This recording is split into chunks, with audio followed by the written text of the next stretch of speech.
In the beginning, God creates the heavens and the earth in 6 days. He makes Adam and Eve, who spend their days with God until they give in to temptation by eating from a forbidden tree. Sin enters the world, and things get so bad that God floods the earth and starts over with Noah and his family. Years later, God calls Abraham to follow him with the promise to make Abraham the father of a great nation. Abraham obeys, and God gives him a son, Isaac. Isaac's son Jacob has 12 sons. Joseph, Jacob's favorite, becomes second in command of Egypt. God uses him to save his entire family and Egypt from starvation. Hundreds of years later, the Israelites are slaves in Egypt. Moses is called to lead the Israelites out of slavery.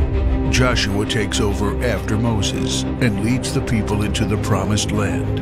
After Joshua, God raises up judges, temporary military leaders like Deborah, Gideon, and Samson, who protect and fight for God's people. The people tire of this leadership, and they call for a king. God gives Israel King Saul, King David, and then King Solomon. But it's all downhill from here. The people rebel. The kingdom of Israel is divided, and everyone turns their back on God.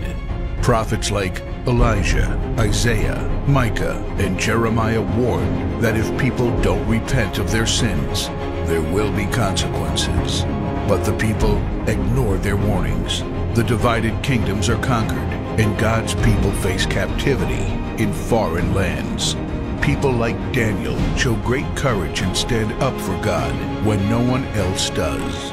Some of the exiled people return to the promised land, but for 400 years, God is silent. No prophets, no miracles, and no angel visitations. But then, the silence is broken when Jesus is born. He lives a perfect life, teaches truth, and performs miracles, proving He is God. He shows us the full extent of God's love by taking our place and dying on the cross for our sin. He is placed in a grave, but 3 days later, Jesus rises again, conquering sin and death. His followers travel the world, sharing the good news of His love and starting churches. We now are part of this story, and we have the chance to change the world and share His love, because one day He will crack open the sky and He will return. It's the greatest story ever told.